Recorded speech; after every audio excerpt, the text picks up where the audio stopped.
A very good morning class. Hope so you all are fit and fine. Students, today I am discussing about an admission of a partner. Topic is goodwill already appears in the book. कि अगर आपको goodwill की amount already books में दी हुई है तो उसकी आपकी when new partner bring his shares of goodwill premium in cash, जब new partner enter कर रहा होता है business में तो अपनी वो goodwill की amount किस में लेके आता है, या तो goodwill या फिर premium की amount किस में ला रहा है, कैश में. लास्ट मैंने आपको 3 टॉपिक्स करवाए थे. When the amount of goodwill premium is paid privately, जब वो अपनी गुडविल की अमाउंट प्राइवेटली पेड कर रहा है तो उसमें इन केस में उस केस में क्या होगा, आपकी कोई भी एंट्री नहीं होगी. नेक्स्ट है इसमें when the new partner bring his share of goodwill in cash, जब वो अपनी अमाउंट गुडविल की किस फॉर्म में ला रहा है, कैश फॉर्म में. तो इसकी मैंने आगे फर्दर आपको 2 एंट्रीज करवाई थी.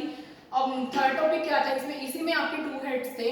सेकंड फर्स्ट था कैश की फॉर्म में लेके आ रहा है न्यू पार्टनर, और सेकंड क्या है कि वो ओल्ड पार्टनर्स को, मतलब एक तो वो अपनी गुडविल लेके आ रहा है, वो बिजनेस में लगा रहा है, और सेकंड क्या था इसमें आपकी, जब बिजनेस में लगा रहा है अपनी कैश को, गुडविल की अमाउंट को, तब आपकी इसकी 2 एंट्रीज थी. और जब वो क्या कर रहा है, अपनी गुडविल की अमाउंट को ओल्ड पार्टनर्स में डिवाइड कर रहा है, तब आपकी मैंने एंट्री करवाई थी.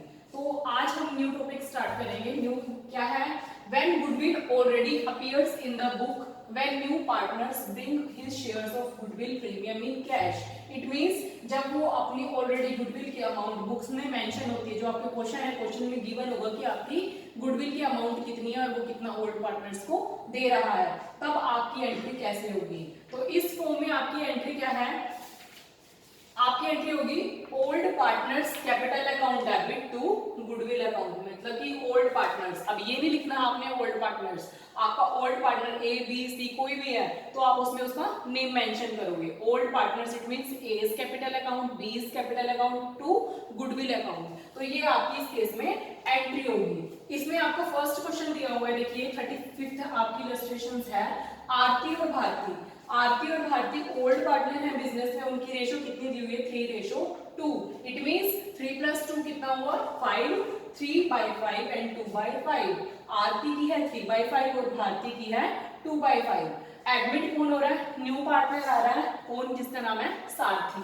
सारथी की रेशो कितनी है आपकी, मतलब कि अब तीनों की न्यू रेशो दी हुई है. ये ओल्ड पार्टनर्स की ओल्ड रेशो थी, न्यू के आ जाने से तीनों की रेशो क्या हो गई है, चेंज हो गई है. न्यू रेशो कितनी है, आरती भारती और सारथी की 2:1:1. इट मींस टोटल करेंगे 2 + 1 3, 3 + 1 4.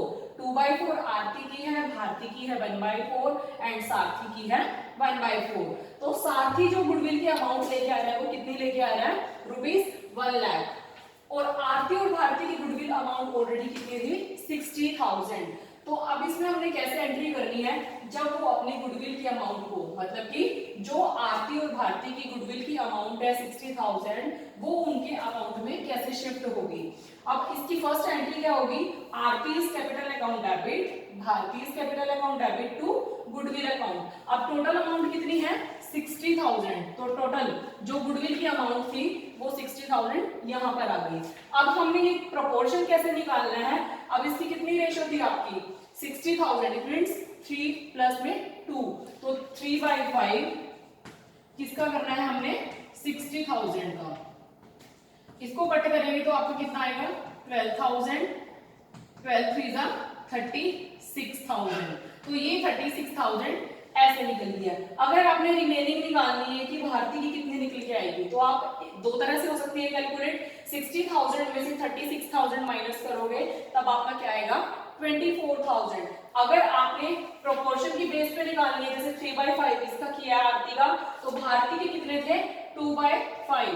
2/5 ऑफ 60,000, तो आपका ये भी कितना आ जाएगा, 24,000. तो ये आपकी ऐसे एंट्री होगी. सेकंड क्या है कि जो न्यू पार्टनर आया था, जो अपनी गुडविल की अमाउंट लेके आया था, वो कितनी लेके आया था, 1 लाख रुपीज.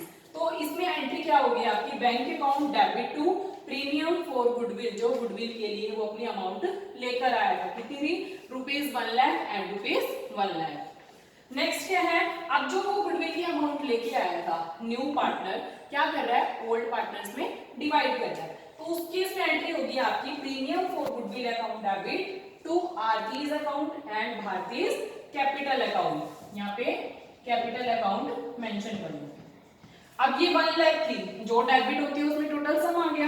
अब हमने किस बेस पे निकालनी है कि हमने सैक्रिफाइसिंग रेशियो की, उसने न्यू पार्टनर ने ओल्ड पार्टनर्स को कितना कितना सैक्रिफाइस किया। सैक्रिफाइसिंग रेशियो कैसे कैलकुलेट करते हैं, ओल्ड रेशियो माइनस में न्यू रेशियो। तो आरती की ओल्ड रेशियो कितनी थी 3/5 और भारती की कितनी थी 2/5 माइनस में न्यू रेशियो कितनी होगी थी, आरती की 2, भारती की 1 एंड सारथी की 1। तो इट मींस 2/4 एंड 1/4। एलसीएम लोगे, इसका एलसीएम 20 आएगा, सोल्व करोगे तो इसकी आपकी अमाउंट आ जाएगी 2/20। सेम इसी केस में भारती की आएगी, भारती का आपने 2/5 minus 1/4, it means old ratio minus में न्यू रेशियो। तो इसको सॉल्व करोगे आपकी आएगी 3/20। तो 20 को हम इग्नोर कर देंगे क्योंकि बेस हमारा सेम है। तो रेशियो कितनी आ जाएगी 2/3। अब जो ये 2/3 आई है तो 1 लाख की रेशियो, जो आपका शेयर है 1 लाख की गुडविल की अमाउंट है, उसका प्रोपोर्शन निकालेंगे इस रेशियो के बेस पे। 2 और 3 कितना होता है 5, इट मींस आरती की 2/5 और भारती की 3/5। कंफ्यूज मत होना, इसमें आरती की 3/5 थी लेकिन अब सैक्रिफाइसिंग रेशियो कितनी आई है 2/5। यहाँ भारती की 2/5 थी, अब कितनी आ गई है उसकी 3/5।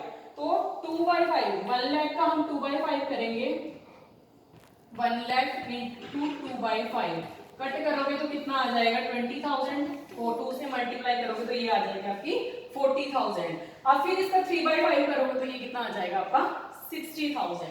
ये फर्स्ट है आपकी। सेकंड क्या है, जब न्यू पार्टनर क्या होता है डज नॉट ब्रिंग गुडविल, जब वो अपनी गुडविल की अमाउंट बिजनेस में नहीं लेकर आता, तो उस केस में आपकी एंट्री क्या होती है, मतलब कि गुडविल की अमाउंट नहीं लेके आ रहा लेकिन वो कुछ कैपिटल कैश में लेके आ रहा है, अपना पैसा लगा रहा है, तो इसमें एंट्री क्या होगी, न्यू पार्टनर्स करंट अकाउंट, जो पार्टनर्स का जो न्यू पार्टनर आएगा उसका करंट अकाउंट होगा वो डेबिट होगा टू ओल्ड पार्टनर्स, जितने भी पार्टनर्स होंगे उसके अकॉर्डिंग वो डिवाइड हो जाएगा। अब इसमें क्वेश्चन दिया हुआ आपका ए और बी है, ओल्ड पार्टनर्स है, ऑलरेडी से एग्जिस्ट थे बिजनेस में, तो इनकी रेशियो 3/2 दी हुई है। न्यू पार्टनर सी जो वो अपना शेयर्स दे रहा है, प्रॉफिट्स दे रहा है, वो कितना दे रहा है 1/4 दे रहा है। न्यू पार्टनर के आ जाने से ए बी और सी की रेशियो कितनी हो जाती है 5/4/3, ये आपकी रेशियो हो गई। सी क्या कर रहा है, bring 50,000 capital not a goodwill amount, जो सी है 50,000 रुपीज की अमाउंट लेकर आ रहा है, वो क्या है उसकी कैपिटल, मतलब वो उसकी पूंजी है, तो वो मतलब कि गुडविल की अमाउंट नहीं है। अब इसमें एंट्री क्या होगी, C's admission time value of goodwill, जब सी ने एडमिशन लिया था तब गुडविल की अमाउंट कितनी थी 48,000 रुपीज। तो उस केस में एंट्री क्या होगी कि जो आप क्या मतलब कि इसमें क्या था, जो 50,000 लेके आएगा सबसे पहले जो कैपिटल है उसकी न्यू पार्टनर की वो शिफ्ट करेंगे, उसकी एंट्री है bank account debit to C's capital account, कितनी हो जाएगी आपकी 50,000 एंड 50,000। नेक्स्ट क्या है, जो वो अपने, अब हमने क्या करना है शेयर्स निकालने हैं। अब वैल्यू ऑफ गुडविल, सी के एडमिशन पे गुडविल की वैल्यू कितनी थी 48,000 और वो कितना शेयर्स प्रॉफिट का लेके आ रहा था 1/4 शेयर। तो अब क्या करोगे, गुडविल की अमाउंट कैसे निकालोगे, 48,000 मल्टीप्लाई बाय में 1/4 कट करेंगे तो कितना आ जाएगा 12,000। तो जो ये 12,000 है ये सी का क्या होगा करंट अकाउंट होगा। अब ओल्ड पार्टनर्स में कैसे डिवाइड करना है, एज और बीज में सबसे पहले आपको क्या करना है सैक्रिफाइसिंग रेशियो कैलकुलेट करनी पड़ेगी। सेम ओल्ड रेशियो माइनस में न्यू रेशियो, ओल्ड रेशियो कितनी थी ए की 3/5 और बी की थी 2/5, 3/5 आ गई 2/5 माइनस में 5, अब न्यू रेशियो माइनस करनी है, न्यू रेशियो कितनी थी ए की 5, टोटल इनका सम है 5/12 और बी की कितनी है 4/12, तो ये 5/12 ए की आ गई और ये बी की आ गई 4/12। इसको सॉल्व करेंगे तो आपकी आएगी 11/60 एंड 4/16, 60 बेस सेम है, इसको इग्नोर करोगे तो आपकी 11/4 आ गई है। तो अब जो ये 12,000 है इसकी अमाउंट हमने क्या करनी है 11/4 में डिवाइड करनी है। 11 और 4 कितना 15, 11/15 मल्टीप्लाई बाय में 12,000, सेम इसी केस में 12,000 मल्टीप्लाई बाय में 4/15, सोल्व करोगे तो आपकी अमाउंट 8,832 आ जाएगी। तो ये मैंने आज आपको 2 टॉपिक करवाए हैं। अगर आपको इस क्वेश्चंस के रिगार्डिंग कोई भी प्रॉब्लम है प्लीज मुझे व्हाट्सएप पे कंसर्न करिए, आप मुझे कॉल भी कर सकते हैं। So next topic start will be in the next video. Thank you students, good luck.